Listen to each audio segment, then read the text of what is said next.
Hi మా. Next వచ్చి divisible by 4 check చేద్దాం. ఇది జరగాలి అంటే లాస్ట్ 2 డిజిట్స్ డివిజిబుల్ బై 4 అయి ఉండాలి. For example 424, last 2 digits 24 divisible by 4 కదా, సో ఈ నెంబర్ డివిజిబుల్ అవుతుంది. అదే 480 డివిజిబుల్ బై 4 కాబట్టి ఈ నెంబర్ అవుతుంది.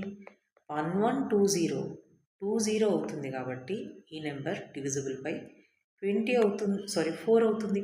Next 1253 is not divisible by కాబట్టి ఈ నెంబర్ 4 చేత డివిజిబుల్ అవ్వదు.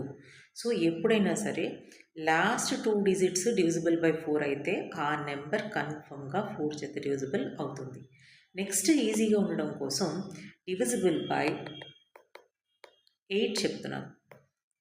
డివిజిబుల్ బై 8కి ఎలాగా అంటే కొంచెం దీని రిలేటెడ్గా ఉంటుంది. లాస్ట్ 3 డిజిట్స్ కానీ 8 చేత డివిజిబుల్ అయితే ఆ నెంబర్ 8 చేత డివిజిబుల్ అవుతుంది. ఫర్ ఎగ్జాంపుల్ 800 డివిజిబుల్ బై కదా.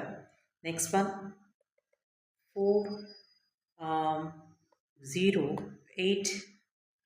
ఇటువైపు ఏ నెంబర్ అయినా ఉండనివ్వండి, లాస్ట్ డిజిట్స్ డివిజిబుల్ బై 8 కాబట్టి ఈ నెంబర్ కూడా డివిజిబుల్ బై 8 అవుతుంది. Okay, thank you.